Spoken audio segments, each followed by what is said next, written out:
J'ai entendu parler de toi. Maintenant mes yeux t'ont vu. Seigneur, oh, accomplis ta parole dans ma destinée. Mais j'ai entendu parler de toi. Maintenant mes yeux t'ont vu. Seigneur, oh, accomplis ta parole. Connectez-vous, connectez-vous. Je vais parler.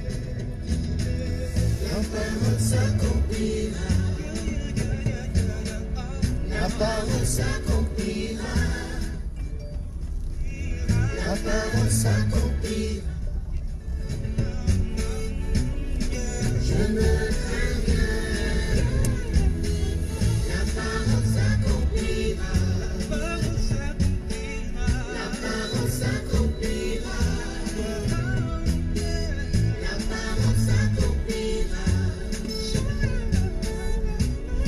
Je ne crains rien.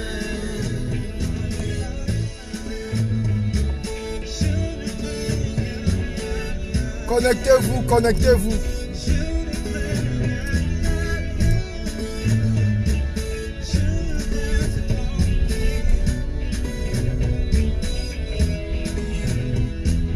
La parole de Dieu est la vérité. La parole de Dieu est...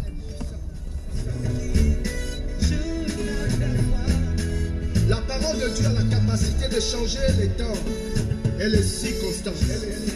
Je t'invite à croire à la parole. David a dit, l'Éternel est mon berger, je ne manquerai de rien. Il me conduit dans les verts pâturages, il me dirige près des eaux paisibles. À cause de son nom, quand je marche dans la vallée de l'ombre de la mort, je ne crains aucun mal, parce que sa roulette de son bâton me rassure. Il dresse devant moi une table en face de mes adversaires, il oindit ma tête, il ma coupe des bords. Oui, oui, oui, oui, le bonheur et la grâce m'accompagnent. Je t'invite à croire à cette parole. Je t'invite à chérir cette parole. Je t'invite à garder cette parole. Elle a la capacité de changer l'histoire de ta vie. Que tu sois malade, que tu sois comprimé, que tu sois opprimé, que tu sois affaibli. La parole de Dieu a la capacité de te relever. Alors, fais confiance à la parole, crois à la parole, crois à la prophétie et tu verras la gloire de Dieu. Partagez, partagez, partagez. L'histoire de ta destinée. Quel que soit le problème que tu as, quelle que soit la tragédie, quelle que soit la situation, mon Dieu est capable de libérer ta destinée. Je t'invite à croire à cette parole. Je t'invite à faire confiance à cette parole. Je t'invite à prendre conscience que Dieu est avec toi. Si tu crois, tu verras la gloire de Dieu. Prophète Steve Aoulao, écoute ceci, écoute ceci. Mais j'ai entendu parler de toi. Maintenant mes yeux t'ont vu. Seigneur, accomplis ta parole dans ma destinée. Partagez, partagez, partagez. Les bras sobra ta calebo chabra. Aie confiance à la parole et tu verras la gloire de Dieu. Dieu ne t'a jamais déçu, il ne va jamais te décevoir. Crois et tu verras la gloire de Dieu. Il est avec toi, il est là pour te soutenir. Si tu crois, tu verras la gloire de Dieu. Mesdames et messieurs, je vous invite à garder la parole dans votre cœur. Je vous aime et je vous encourage. Persévérez et vous verrez la gloire de Dieu. Soyez bénis. Prophète Steve Aoulao. Les bras sobra kakalebo shabra.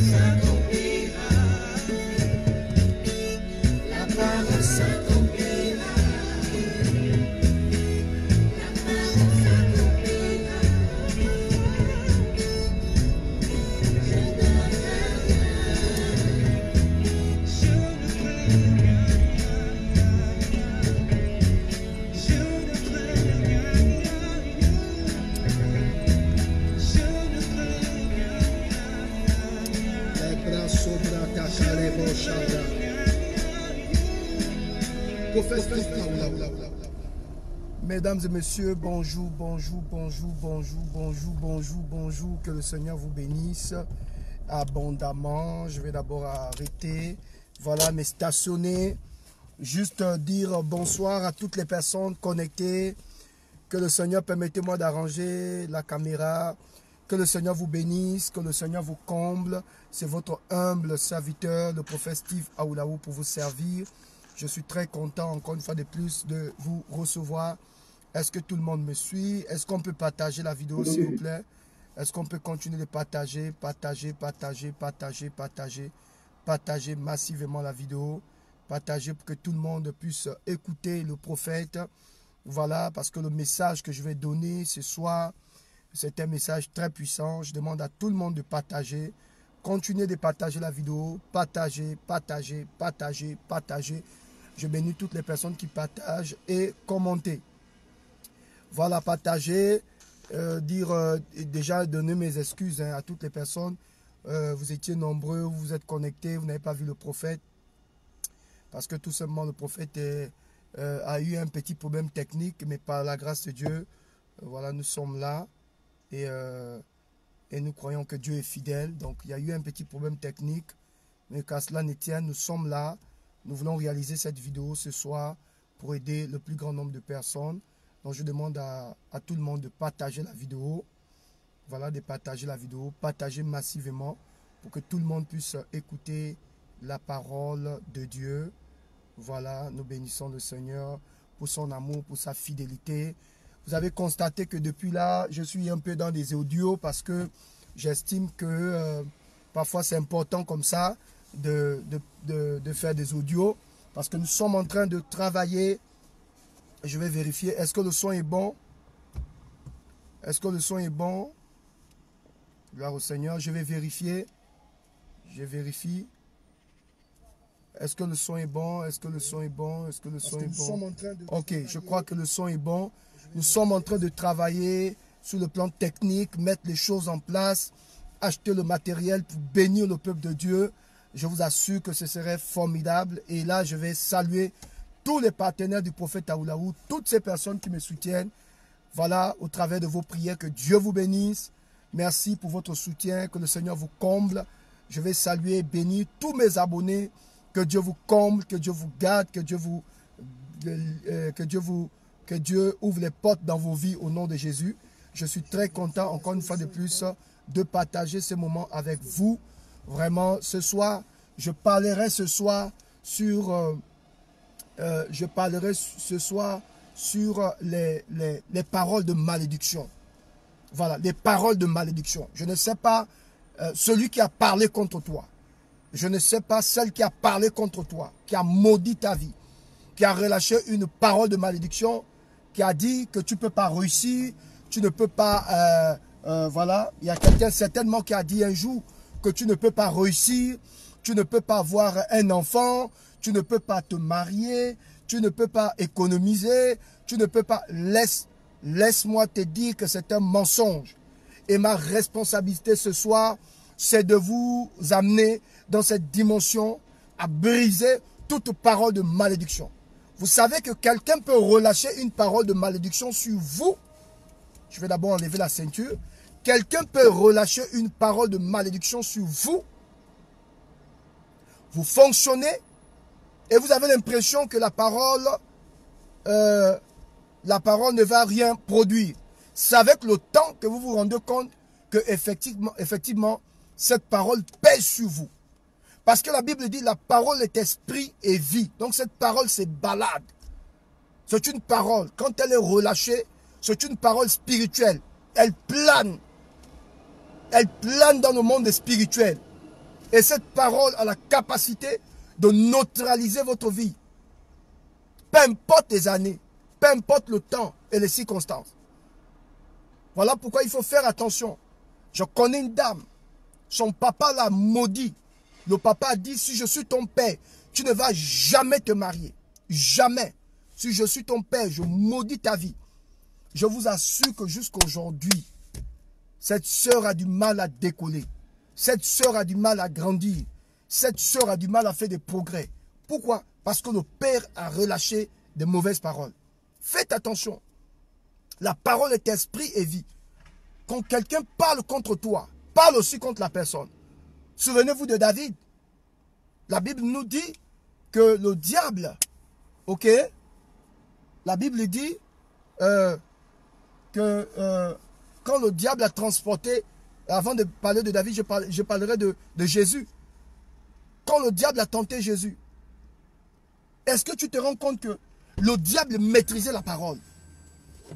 Est-ce que tu te rends compte que mon frère et ma soeur, ce qui m'a choqué, c'est que la Bible dit, Satan dit à Jésus, il est écrit que si tu te jettes, les anges viendront te porter. Et donc le diable connaissait la vérité.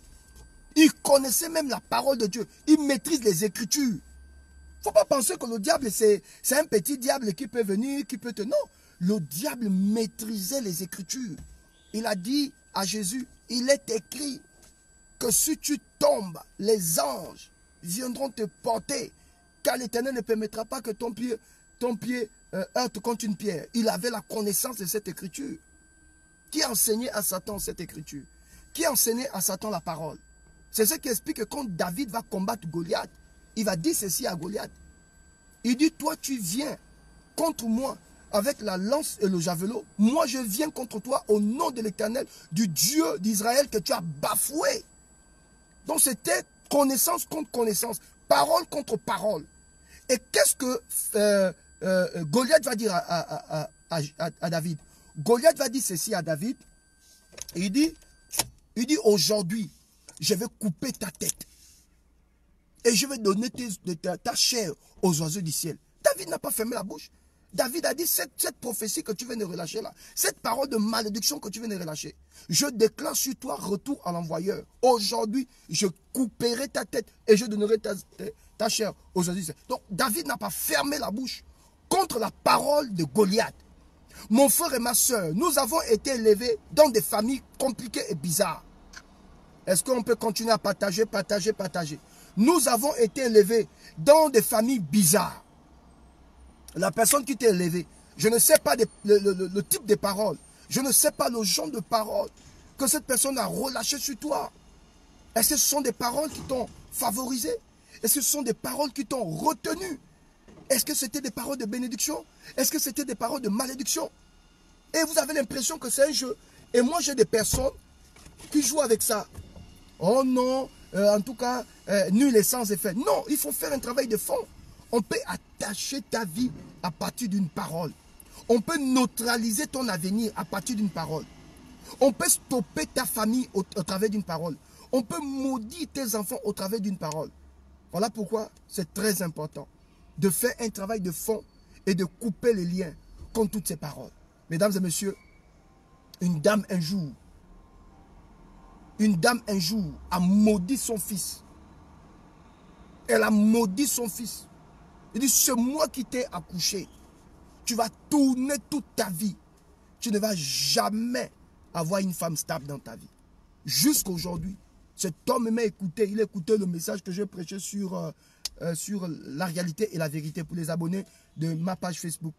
Il dit, prophète, jusqu'à présent, cette parole règne, contrôle ma vie. J'ai du mal à me stabiliser avec une femme. Il dit, j'ai du mal à me stabiliser. J'ai du mal à me stabiliser. Pourquoi je n'arrive pas à me stabiliser avec une femme? Et c'est là où, pendant qu'il était en train de parler avec moi, le Saint-Esprit m'amène dans les origines. Et je pose la question au jeune homme. Je dis au monsieur, mais qu'est-ce qui s'est passé avec ta mère? Il dit, oh, il a commencé à pleurer. Et c'est là où il va confesser en disant, prophète, ma maman m'a maudit.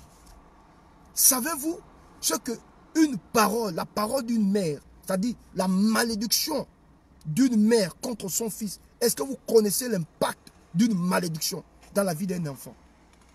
Est-ce que vous connaissez l'impact d'une malédiction dans la vie d'un enfant? C'est-à-dire que l'enfant que tu as mis au monde, femme, cet enfant, tu l'as gardé pendant 9 mois. L'enfant est sorti de tes entrailles.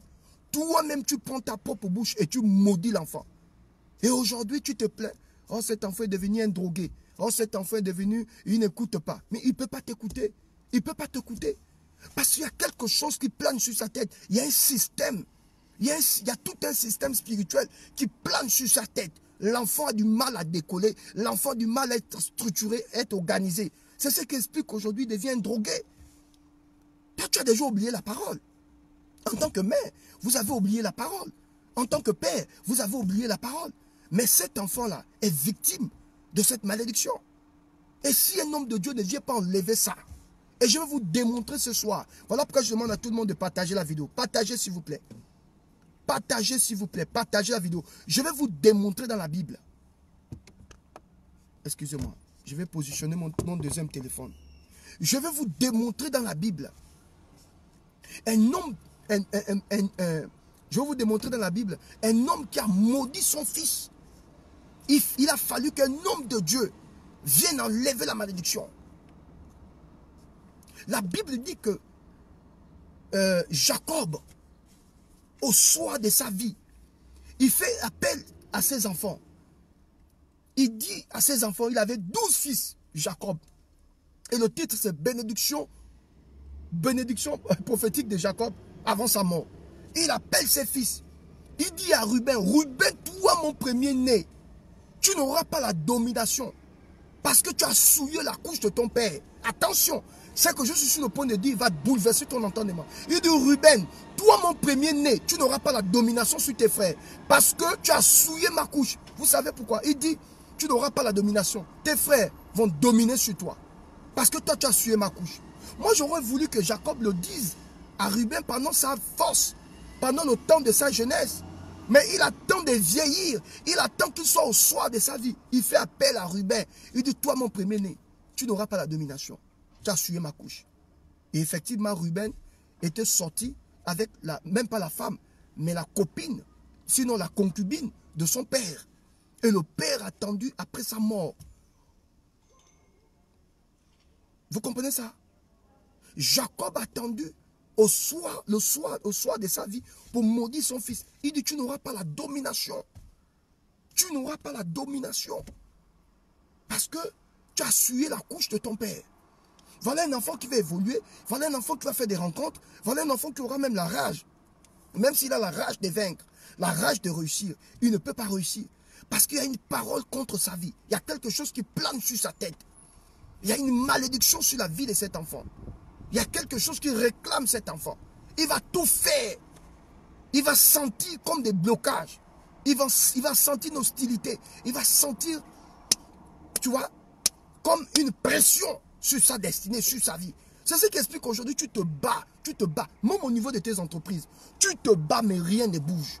Tu essaies de t'organiser, rien ne bouge. Ce n'est pas un problème de compétence. C'est un problème de malédiction. Mon frère, il faut l'accepter. Tu es maudit. Et quand on est maudit, on est maudit. On a besoin de la bénédiction. Et la Bible dit, quand Moïse va venir, Moïse était l'homme de Dieu. Jacob, c'était le père géniteur. Moïse, c'était le père spirituel. Moïse, quand il vient, la Bible dit, au soir de sa vie, à la fin de la vie de Moïse, Moïse va faire appel aux 12 tribus d'Israël, à tous les enfants d'Israël, les 12. Ensuite, il va dire ceci. La Bible dit, il va commencer par Ruben. Il va dire que Ruben vive. C'est-à-dire que la malédiction que le père géniteur avait relâchée sur Ruben, l'autorité spirituelle a enlevé la malédiction. Oh, vous ne comprenez pas de quoi je parle. Ruben a été victime d'une malédiction de son père parce qu'il avait souillé la couche de son père. Moïse va dire ceci. Il dit que Ruben vive. Ça, c'est l'autorité spirituelle. Mais l'autorité naturelle, c'est-à-dire l'homme qui a enfanté Ruben, l'homme qui est sorti, c'est-à-dire qu'il y a le père géniteur de Ruben, a maudit Ruben parce qu'il a vu la couche de son père. Mais l'autorité spirituelle a enlevé la malédiction. Frère, je suis venu te dire ce soir, quel que soit le type de malédiction que ton père a relâché sur toi, je peux enlever. J'ai dit, prophète Taoulaou, je peux faire un travail spirituel sur ta vie, on enlève cette malédiction. Je suis venu faire un travail spirituel avec toi. Il ne faut pas avoir honte de m'appeler après. Tout à l'heure, je vais donner mon numéro. Il ne faut pas avoir honte. Dis, prophète, quand j'étais petit, j'ai été victime d'une parole, d'une malédiction. Moi, je connais un jeune homme qui est venu me voir et dit, homme de Dieu, je pleure. Je dis, qu'est-ce qui se passe? Il dit, ma mère, quand elle se fâche, elle se déshabille devant nous, devant mes petits frères et moi. Et chaque jour, elle nous maudit. Elle dit, prophète, je suis une victime. Quand ma mère est fâchée, elle se déshabille. Regardez un peu le comportement comme ça. Et il y a des mamans, je ne sais pas là où vous avez appris que quand on se fâche, on maudit les enfants. Aujourd'hui, on se plaint, oh, l'enfant n'a pas réussi. Oh, cet enfant, c'est la honte de ma vie. Oh, tu es devenu un braqueur. Oh, tu es devenu un fumier de... Mais allons dans le passé. Retournons dans le passé avant de détruire, avant de dire que ton fils a échoué. Repars dans le commencement. Oh, est-ce que tu peux partager cette vidéo? Est-ce que tu peux inviter ta soeur? Est-ce que tu peux inviter ton ami qui se plaint? Vérifie ta vie, mon frère et ma soeur. Tu vas te rendre compte qu'il y a une parole qui a été libérée. Elle peut venir de ton père, elle peut venir de ta mère, elle peut venir de ton oncle, elle peut venir de ta grande soeur, elle peut venir de ton grand frère. Et donc quand la maman se fâche, la maman se déshabille. Elle se déshabille, elle dit, le fils me dit, prophète, je ne comprends pas ma mère. Quand elle se fâche, elle se déshabille. Quand elle se fâche, elle se déshabille. Et prophète, je suis gêné. Et cet enfant, à tout moment, il voit la nudité de sa mère. À tout moment, il voit la nudité de sa mère. Quand la mère se fâche, elle se déshabille. Elle enlève tout, la robe, tout. Nue devant les enfants. Et elle commence à gratter les fesses au sol. Elle dit, je vous maudis, je vous maudis. Vous me manquez de respect, je vous maudis. On ne fait pas ça. Et c'est ce qui explique que les enfants du mal à évoluer. Les enfants du mal à réussir. Les enfants du mal à progresser. Parce qu'il y a quelque chose qui pèse sur la tête de l'enfant. Il veut faire des progrès, mais il y a comme une loi qui le ramène en arrière. Il y a une loi, il y a une parole. Tu ne peux pas mettre au monde un enfant et souhaiter sa mort, même si cet enfant te manque de respect. Il y a une manière de prendre l'enfant. Il y a une manière de consoler l'enfant. Il y a une manière de porter l'enfant. Il y a une manière... Attends, les amis, on vit dans quel monde? On vit dans quel monde? Je suis venu te dire que l'Éternel veut te libérer. Est-ce que tu peux partager la vidéo? Partager. Je veux que tout le monde partage cette vidéo. Je veux que tu partages. Tu connais un frère, une soeur, partage la vidéo. Je suis en direct, partagez. J'ai envie de donner des révélations encore beaucoup plus fortes. Mais je ne vous sens pas. Je ne sens pas que vous êtes là. Je ne sens pas que vous êtes là. Est-ce qu'on peut continuer à partager la vidéo? Je veux donner des révélations fortes. Je suis venu te dire, je m'en fous de la personne qui a maudit ta vie. Partage-moi la vidéo. Tu connais une soeur.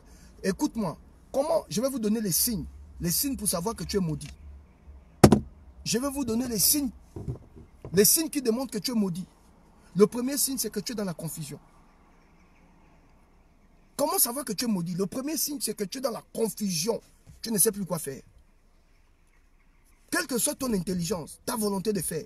Premier signe pour savoir, est-ce qu'on peut partager la vidéo? J'ai l'impression que vous n'êtes pas là. Non. Je ne peux pas donner des vérités comme ça et vous ne me partagez pas la vidéo. Ce n'est pas possible. C'est quand même le prophète Aoulaou qui est en ligne. Vous aussi. Partagez la vidéo. Invite ta soeur. J'ai envie de donner des vérités. Je vais vous expliquer. Je ne peux pas donner des choses comme ça là. Hein? Ne soyons pas sorciers. Partage la vidéo. Le premier signe, comment savoir que tu es déjà... Comment savoir que tu es sous la loi de la malédiction? C'est que tu es dans la confusion. Confusion totale, tu ne sais pas quoi faire. C'est ce qui explique que vous avez... Il y a des gens, vous avez de l'argent, mais vous n'avez pas quoi en faire. Tu as un peu d'argent dans ton compte, mais tu ne sais pas quoi faire avec cet argent. C'est le signe de la malédiction. Je ne peux même pas jeûner et prier pour savoir que tu es maudit. Tu as de l'argent, mais tu ne sais pas quoi en faire. Il y a d'autres. Quand tu n'as pas d'argent, tu as des idées. Quand tu n'as pas d'argent, tu as des idées. Tu planifies des choses. Non, je vais faire ceci. Je vais m'organiser comme ça. Comme si tu t'organises. Une fois que l'argent vient dans tes mains, c'est comme s'il y a un esprit qui vient t'enlever toutes les bonnes pensées que tu avais dans ton esprit. Quand tu vois ça, tu es sur le poids de la malédiction. Ce sont des signes qui démontrent que quelqu'un est maudit. Un maudit, c'est quelqu'un qui a de l'argent, qui n'en fait rien avec son argent. Un maudit, c'est quelqu'un qui a des idées quand il n'a pas d'argent. Quand tu n'as pas d'argent, tu as beaucoup d'idées. Une fois que tu as de l'argent, c'est comme si le diable vient comme ça, il efface tout ce que tu avais déjà planifié dans ton esprit. Un homme qui est maudit ou une femme qui est maudite, C'est une femme, ok? Quand elle a de l'argent, c'est comme s'il y a quelque chose qui te pique. C'est comme s'il y a une aiguille dans ta chair. Tant que tu n'as pas dépensé tout cet argent, ton cœur n'est pas tranquille. Quand tu vérifies, tu as le signe de la malédiction. Tu n'as pas besoin de jeûner et prier pour savoir si tu es maudit. C'est-à-dire que tu n'as plus de sommeil, tu ne dors plus. Tant que tu n'as pas dépensé cet argent, tu ne dors pas. Vérifiez, vous allez rencontrer la malédiction. Tu veux savoir si tu as la malédiction. Regarde, dès que tu as de l'argent, il y a des gens, quand tu n'as pas d'argent, ils vivent tranquillement. Ils se vivent avec 100 000 francs, ils se vivent avec 200 000 francs. Il suffit qu'il a juste 1 million ou 2 millions. Il commence à avoir des grands rêves. Comme cet homme-là, un homme qui n'avait rien. Et puis on l'a licencié. Et puis on l'a donné, on a payé ses droits. Il a fait de 20 millions. Le gars qui n'allait jamais, il commençait à grouver, jour pour jour. Il dormait dans les grands hôtels, il finissait son argent. Dès que tu demandes 100 000 francs, il te claque 300, 400 000 francs. Vérifiez, le monsieur est maudit. Oh non, je suis généreux, tu es maudit, tu es maudit. Les choses que tu ne peux pas faire en temps normal, tu le fais. Parce que la malédiction pèse. C'est quelque chose, il y a une parole qui plane sur ta tête. Et cette malédiction se manifeste au travers de ton attitude. Cette malédiction se manifeste au travers de tes faits et gestes. Cette malédiction se manifeste au travers de tes dépenses. Quand tu n'as pas d'argent, tu as des idées. Quand tu as l'argent, tu n'as plus d'idées. Quand tu n'as pas d'argent, tu sais comment gérer le peu que tu as. Une fois que tu as l'argent, tu as comme une folie qui te prend la tête. Vérifie, tu vas te rendre compte que tu es sous le poids de la malédiction. Vous avez des femmes, quand elle n'est pas engagée, ok? C'est une femme sérieuse. Quand elle n'est pas engagée, c'est une femme sérieuse. Ou bien, dès qu'elle voit un homme, un bandit, c'est là où l'amour augmente. C'est là où elle tombe amoureuse. C'est là où elle est capable de tout dépenser. Mais quand un homme sérieux rentre dans sa vie, elle commence à détecter toutes les failles. Elle commence à détecter le mauvais comportement du monsieur. Elle commence à détecter le mauvais langage du monsieur. Elle commence à détecter, vérifie que tu as une malédiction sur ta vie. C'est-à-dire, dans ton corps, il y a un système. Quand le bien vient à côté de toi, il y a un système qui repousse le bien. Mais quand les mauvaises personnes rentrent dans ta vie, le système là attire. C'est le poids de la malédiction. Vérifie ta vie. Tu vas te rendre compte qu'il y a quelque chose qui plane sur ta vie.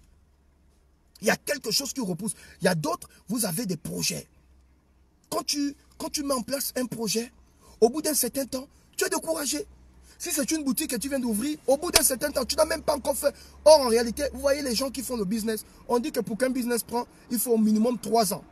3 ans à 6 ans. Bon, au minimum 3 ans. 3 ans pour observer si vraiment le business a pris. Tu n'as même pas encore fait 3 ans. Tu viens de mettre ta structure. Tu n'as même pas encore fait 3 ans. Au bout de 6 mois, tu es complètement découragé. Oh, l'affaire là ne prend pas. Oh, il n'y a pas de clients. Tu ne sais pas que le premier client que tu gagnes dans ton affaire détermine les clients qui viendront. Détermine la suite des clients. Le premier client que tu vas recevoir dans ton entreprise là détermine le reste. Mais on ne sait pas se comporter, on ne sait pas prendre. C'est le signe de la malédiction. Tu t'es battu, tu t'es cassé la tête, pour ne pas dire le gros mot. Tu t'es cassé la tête pour mettre en place une structure. Tu n'as même pas encore fait 3 ans. Parce qu'il faut du temps. C'est une nouvelle structure. Il faut que les gens s'habituent. Il faut que les gens commencent à apprécier ce que tu présentes. Tu n'as même pas encore fait 3 ans. Tu commences à te décourager. Vérifie. Tu vas te rendre compte qu'il y a un signe de malédiction.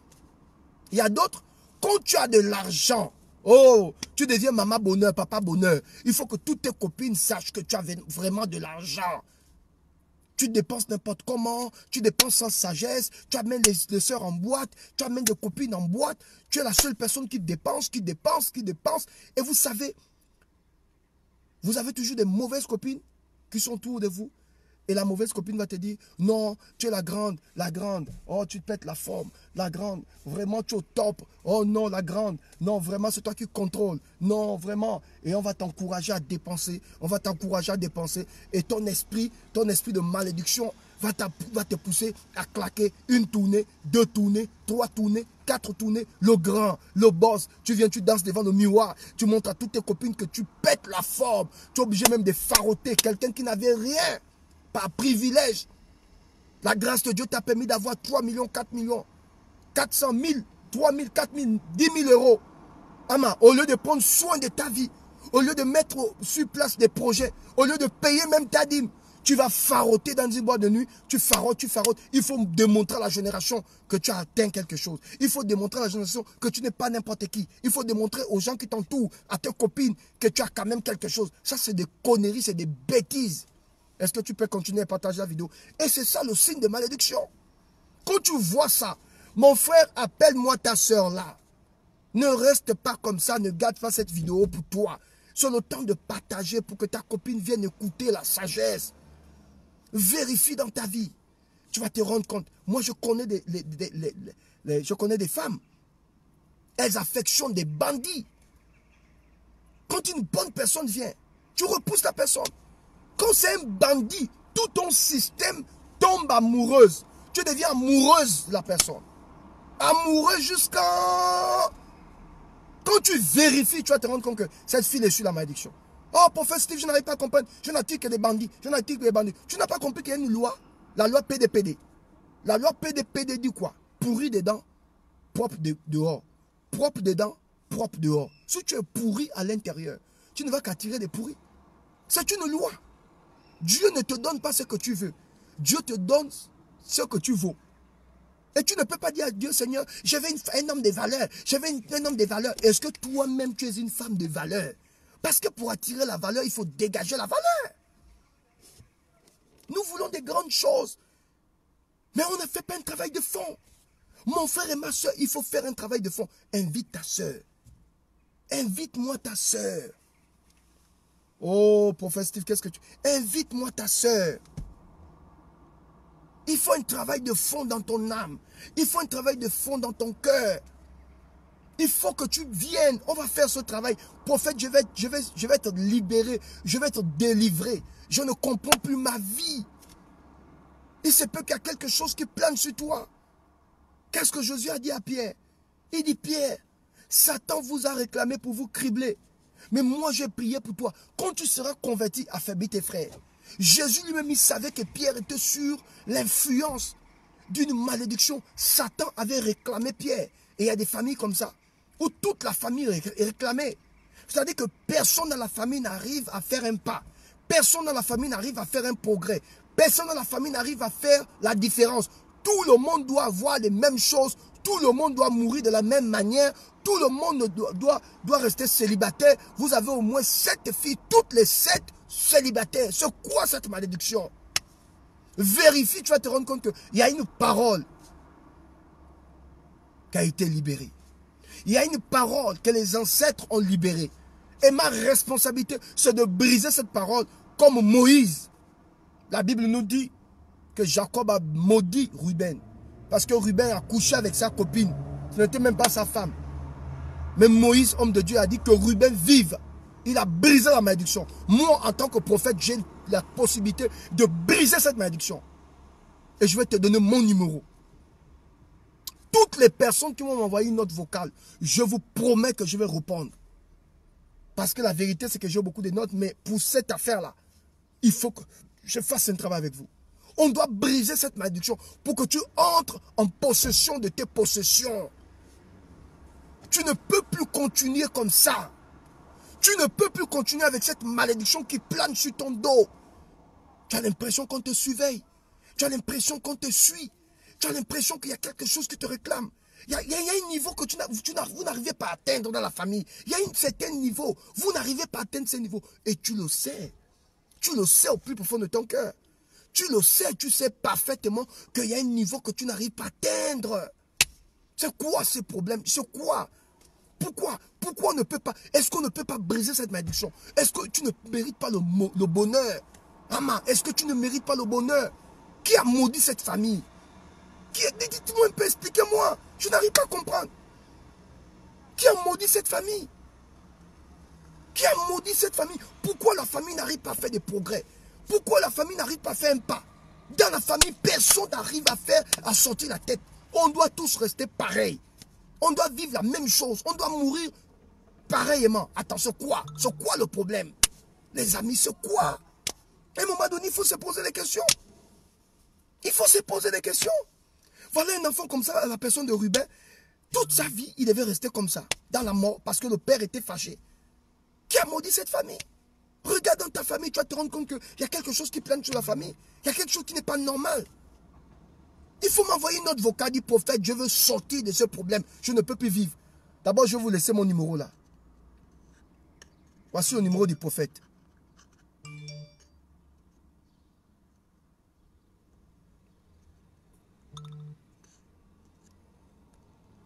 Voilà.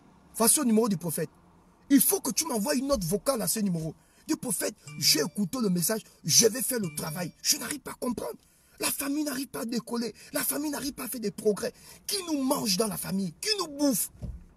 Est-ce qu'il y a quelqu'un? Parce que je vous dis la vérité. Hein, dans nos familles là, dans nos familles là, il y a toujours un homme fort.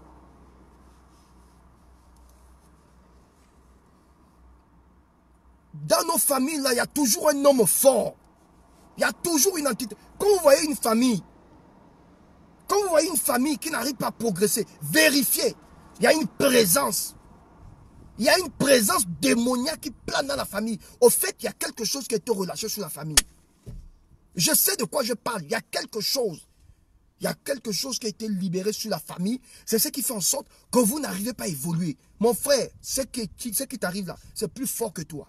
Il faut mépriser ma parole. Oh non, un homme de Dieu, qu'est-ce qu'il est en train de dire? Moi, je suis intelligent, je peux réussir. Frère, tu peux avoir la volonté. Mais il y a des choses dans la famille. Si tu ne traites pas ça, tu es foutu.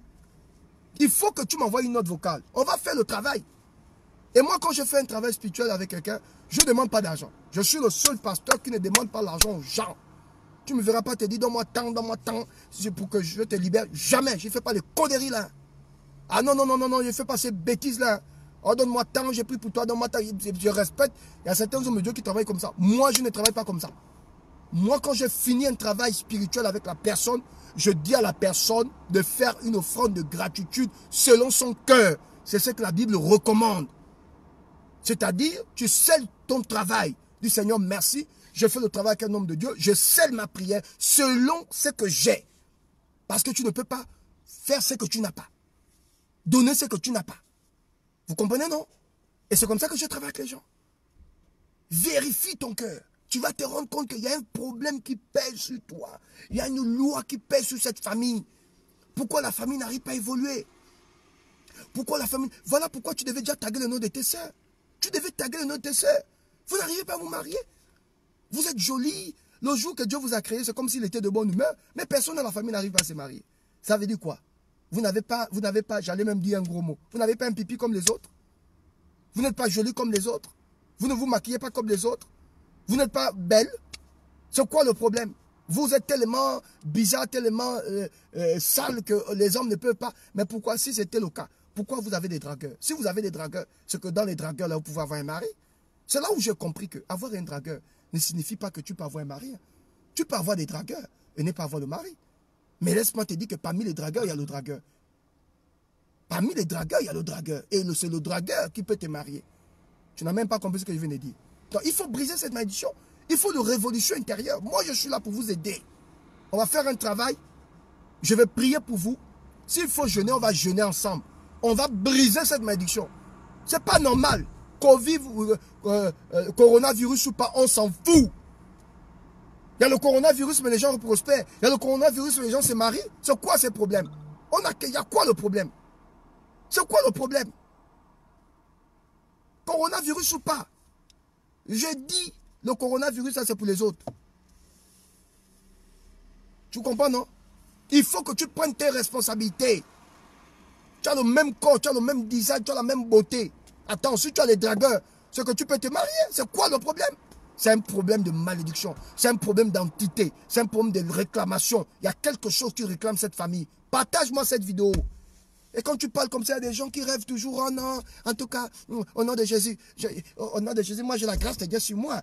Moi j'ai la grâce de Dieu sur moi. Tu as la grâce de Dieu sur toi? Tu connais le nombre d'entités qu'il y a dans ta famille? Tu connais les pactes, les alliances de ta famille? Tu connais? Oh mon frère, il faut arrêter. Tu connais les alliances? Oh. Et c'est pas Dieu qui viendra faire le travail à ta place. Hein. C'est pas Dieu. Hein.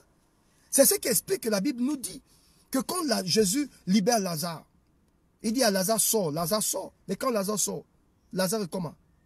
Lazare a les mains liées. Lazare a les pieds liés. Qu'est-ce que Jésus dit? Il dit aux disciples, déliez-le, laissez-le s'en aller. Dieu a donné l'autorité à ses prophètes. Le prophète a la capacité de te délier. Parce qu'il a reçu l'autorité. Dieu ne viendra jamais. La responsabilité de Dieu, c'était qu'il te sort du péché, il te sort de la tombe. Mais en ce qui concerne le déliement là, ce sont des hommes de Dieu. Que tu le veuilles ou pas, confiez-vous à ces prophètes et vous réussirez. C'est clair, frère. Tu montes, tu descends. Dieu a donné l'autorité et le pouvoir à ses enfants de te délier. J'ai le pouvoir de te délier. Tous les démons qui te tiennent là, c'est parce que tu dors tellement que tu n'arrives pas à comprendre. Regarde dans ta famille, il y a des esprits méchants. Il y a d'autres qui veulent étrangler la nuit, c'est parce que Dieu te protège. Si je te dis que si Dieu te révèle ce qui se passe la nuit, tu vas crier. Déjà, tu ne pries même pas. Tu ne pries pas, on a déjà étouffé ta vie de prière. Tu penses que ta vie de prière a été étouffée, pourquoi? C'est la sorcellerie. Désolé. Tu penses que ta vie de prière, monte là, pourquoi? Mais c'est parce qu'on t'a déjà neutralisé dans la vie de prière. Ils ont étouffé ta vie de prière. Ils ne veulent pas que tu pries. Le diable ne veut pas que tu pries. Le diable sait que quand tu pries, c'est comme un tonnerre, c'est comme des explosifs que tu dégages dans la famille. Voilà pour qu'il a tué ta vie de prière. Tu te reconnaîtras? Tu te reconnaîtras? Il a tué ta vie de prière. Il a étouffé ta vie de prière. Tu ne pries plus. Pourquoi? Le diable sait que si tu pries, tu commences à déranger. Dans chaque famille, il y a un homme fort. Allez, va même voir ton pasteur qui ne veut pas te dire la vérité là. Dans chaque famille. Vous savez, il y a quelque chose qui me dérange. À un moment donné, hein, quand tu sers le Seigneur, il ne faut pas être stupide. Il faut à un moment donné ouvrir les yeux, comprendre qu'il y a quelque chose qui ne fonctionne pas. Vous savez, la Bible dit les fils d'Issachar savaient discerner les temps et les saisons pour comprendre ce que Israël devait faire. Donc à un moment donné, il faut avoir la lecture de la famille. Pourquoi la famille n'arrive pas à faire un pas de l'avant? Pourquoi la famille n'arrive pas à progresser? Qu'est-ce qui fait en sorte que la famille toujours tourne sur place? Il faut étudier, il faut évaluer. Il y a quelque chose qui ne fonctionne pas. Moi, à un moment donné, je suis en train de regarder ma famille, je dis, mais qu'est-ce qui se passe? En espace d'un an, on a eu beaucoup de décès. Je dis, mais il y a quoi? Et quand tu prêches, il y a des gens qui t'écoutent, qui ne veulent pas écouter la parole. J'ai même des parents qui écoutent le message, qui ne rentrent jamais dans mes comment on appelle ça, dans mes directs. Ils sont tellement préoccupés. C'est quand il y a un décès c'est quand il y a un décès qu'ils se souviennent qu'il y a un prophète dans la famille. Mais c'est pas comme ça qu'on fonctionne. Ce n'est pas le décès qui nous doit nous amener. C'est pas le décès qui nous doit nous amener à prendre conscience de Dieu. Et les gens, c'est ça. Quand on enterre quelqu'un, c'est là où la personne a un peu peur de la mort. Oh, donc l'enfer existe. Mais quand tout va bien, quand la personne a son argent, la personne a sa femme, son mari, quand il se dégage là-bas dans le secret, on oublie Dieu. Mais c'est quand on voit des conséquences qu'on commence à dire, oh, donc Dieu existe. Et dans ma famille, voilà, cette année, c'était vraiment l'enchaînement. Je dis, c'est quoi le problème?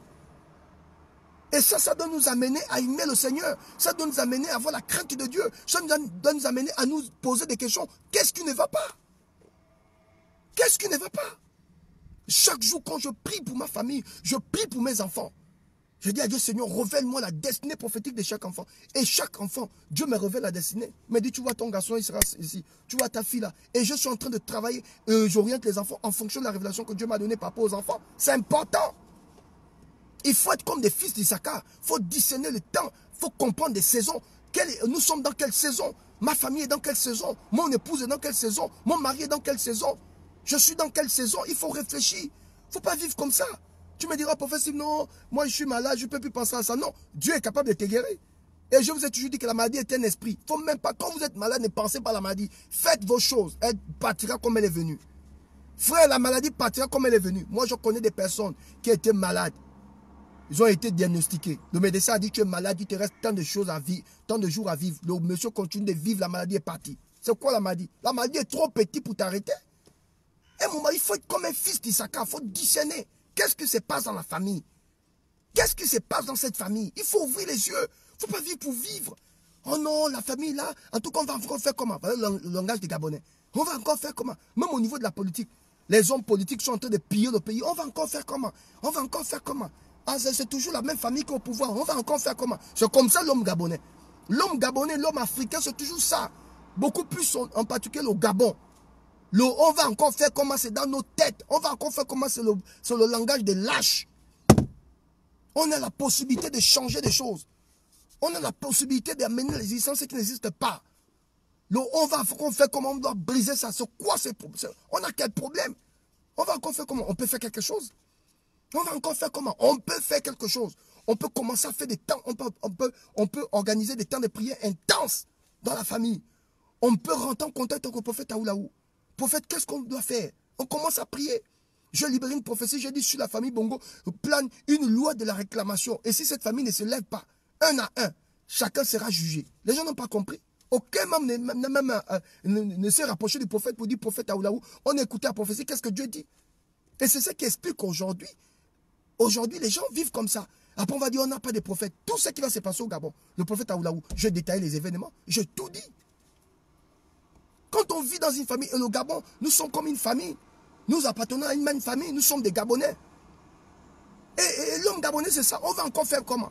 Même quand un prophète parle, on va, oh non, ce sont des faux prophètes, il ne faut pas écouter. Nous-mêmes, parce qu'on est complexé, on attend seulement que les choses viennent d'ailleurs. Voilà, le Gabonais est complexé. Il faut que les choses viennent d'ailleurs. Les hommes de Dieu forts, ça doit venir d'ailleurs. Un Gabonais, Dieu ne peut pas utiliser le Gabonais. Quel est le Gabonais qui a prophétisé comme le prophète Aoulaou? Un homme qui vous annonce, j'annonce ainsi par l'Éternel. Je regarde dans le Sénat, je dis voilà un décès au Sénat. Je prends ma voiture, je vais au Sénat. Je cherche à rencontrer la personne qui contrôle le Sénat. Je dis voilà, votre homme peut écouter. La dame est morte. Avant que le chef d'État ne tombe à Riyad, je prophétisais. Je dis ainsi par l'Éternel, allez dire au chef d'État, je vois une tragédie, je vois ce homme tomber. Les gens sont partis dire oh non, c'est un aventurier, il ne faut pas écouter. Je prophétise, je dis je vois une femme à la tête du gouvernement gabonais. Personne n'a écouté. Avant que le monsieur Alianga ne parte en prison, je prophétisais.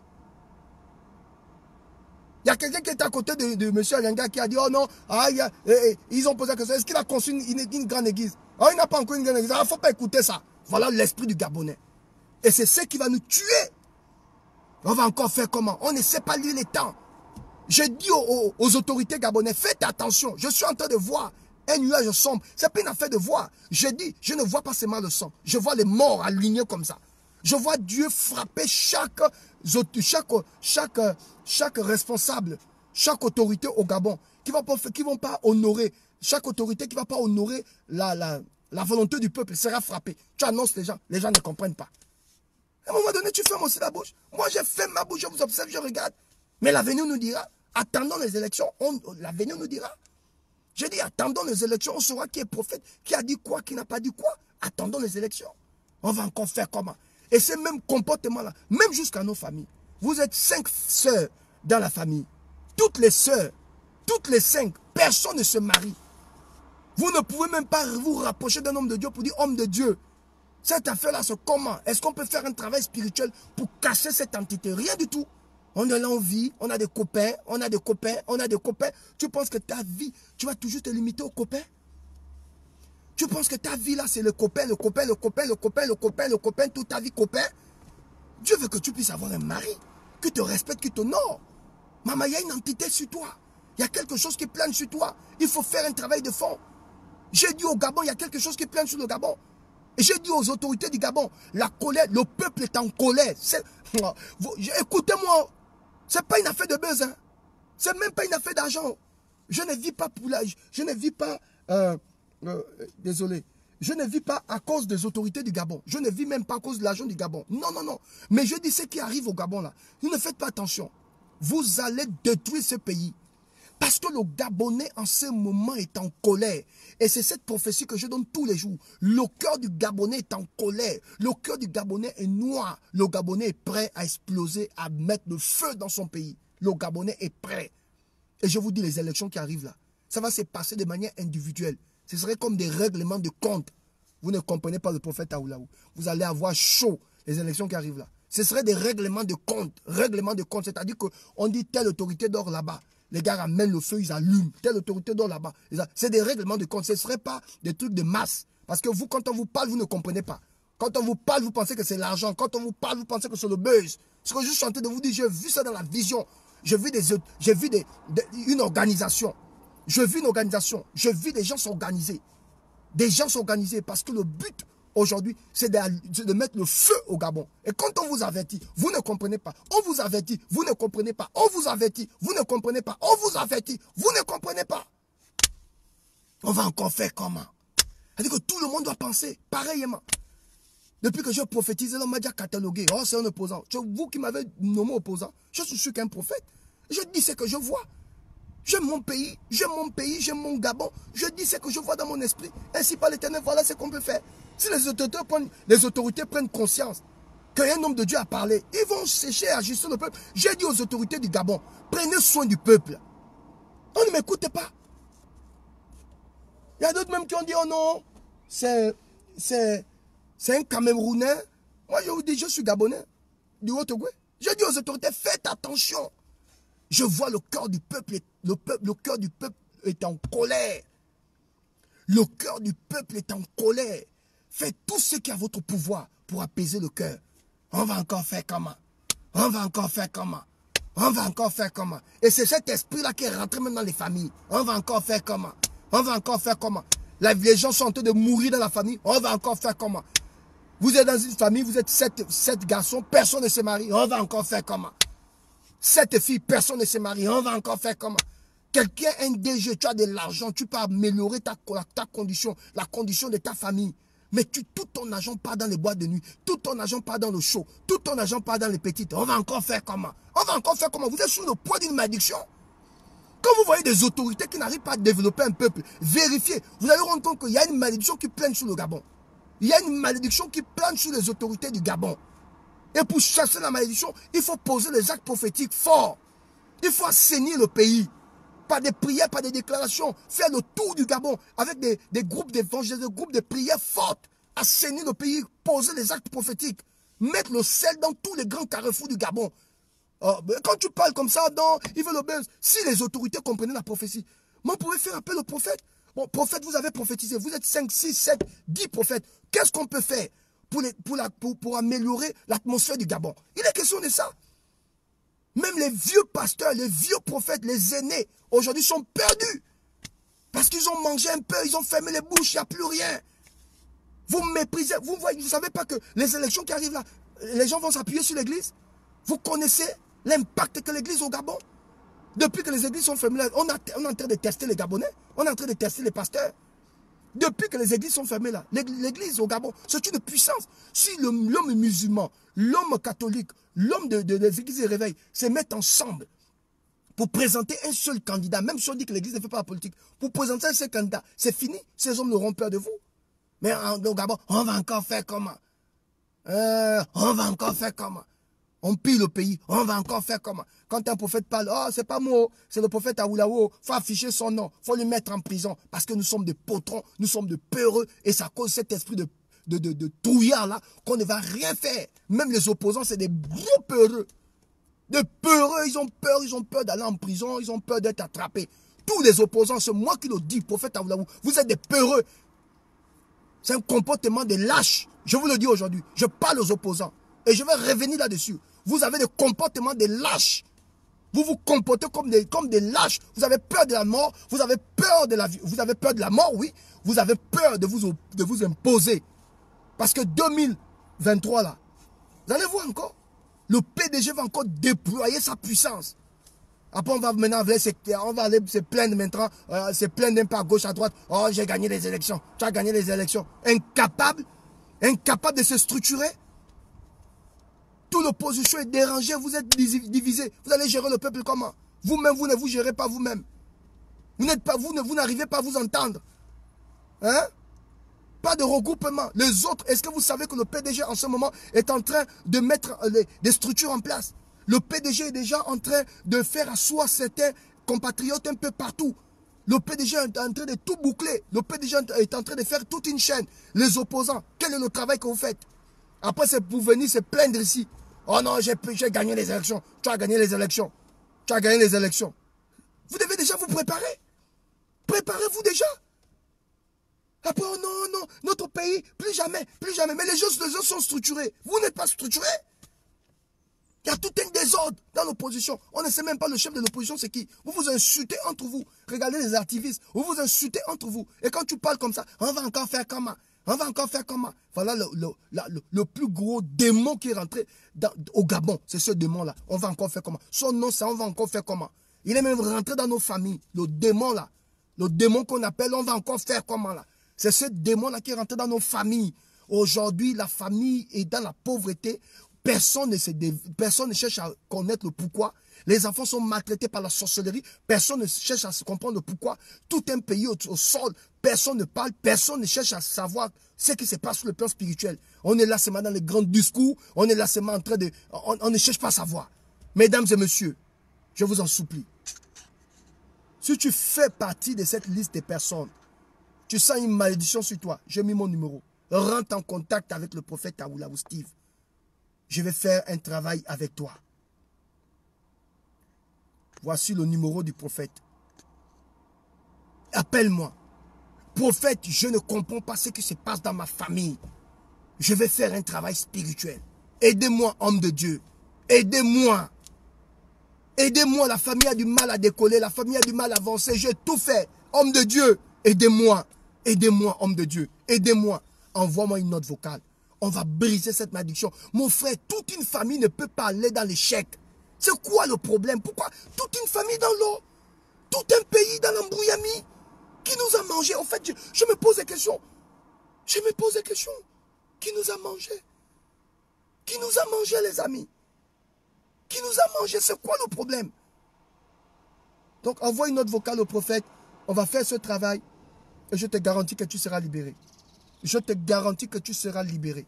Tu me donneras raison. Tu me diras, prophète Awulaou, merci. Merci pour ce message. Merci, homme de Dieu. Je ne vais pas laisser ce message. Je veux rentrer en contact avec vous. Aidez-moi, homme de Dieu. Envoyez une note vocale à ce numéro. Tu sens comme une malédiction qui pèse sur toi. Tu as du mal à payer tes employés. Tu as du mal à décoller. Tu as du mal à enfanter. Tu as du mal à faire, tu as du mal à te marier. Tu as du mal à t'organiser. Tu as l'impression qu'il y a comme un poids sur ton dos. Envoie une note vocale. Mais je voudrais rappeler à toutes les personnes qui envoient les notes vocaux. Prophète Awulaou Steve ne demande pas l'argent aux gens. Tu viens faire un travail spirituel avec moi. Je ne vais pas te demander de l'argent. Je ne fais pas les conneries là-haut. Chaque homme de Dieu travaille à sa manière, mais moi je ne vais pas aller en enfer. Je ne demande pas l'argent aux gens. La seule chose que je dis aux gens, c'est que quand tu fais un travail spirituel avec moi, il faut que tu scelles ton travail. C'est-à-dire qu'après cette prière-là, tu dois apprendre à sceller ton travail avec une offrande de gratitude, selon ton cœur. C'est ce que la Bible recommande. Mais jamais je vais te dire, donne-moi tant, donne-moi tant, donne-moi tant. Je ne fais pas ça. Je ne fais pas ça, pardon. Il ne faut pas me coller dans la liste de ces bandits-là. Oh non, je sens que c'est ton grand-père qui te bloque. Donne-moi tant d'euros, donne-moi tant de francs CFA. Je ne fais pas ces conneries. Je fais un travail naturel. La Bible dit, vous avez reçu gratuitement, donnez gratuitement. Je vous donne gratuitement. C'est à vous maintenant de dire, homme de Dieu, le travail que tu as fait dans ma vie, c'est tellement fort que je ne peux pas. Parce que la Bible dit, on ne rentre pas dans la présence d'un homme de Dieu les mains vides. Je ne peux pas finir ce travail sans dire merci à Dieu. C'est vous-même, selon votre cœur, et vous manifestez votre gratitude. Non, je vous dirai, quand on va faire le travail, je vous dirai, Daniel qui dit où le seront notre offrande, je vous dirai naturellement. C'est vous-même avec votre cœur. L'offrande c'est fait selon le cœur. Si tu vois un homme de Dieu qui te dit, je vais prier pour toi, donne-moi tant. C'est un menteur. Maintenant, chaque homme me dit à sa manière de travailler. Mais moi, je ne vais pas aller en enfer. Oh. Mes enfants sont encore petits. Oh. Mes enfants sont encore petits. Je ne vais pas aller en enfer. Regardez, je suis béni. Et pourtant, je ne demande pas l'argent aux gens. Mais je suis béni. Je ne demande pas les offrandes aux gens. Mais il y a des gens qui m'aiment bien. Dit prophète Awulaou, je ne vous connais pas. Vous parlez tellement bien. Tout ce que vous faites est bien. Homme de Dieu, j'ai une offrande. Tu regardes l'offrande, tu dis waouh, la personne m'a aidé. La personne t'aide naturellement. Il y a même des gens qui ne me connaissent pas. Qui dit homme de Dieu, je ne vous connais pas. Voilà, prenez cette offrande, que Dieu bénisse votre ministère. On n'a pas besoin de demander quoi que ce soit. Quand tu as l'onction, l'onction parle à ta place.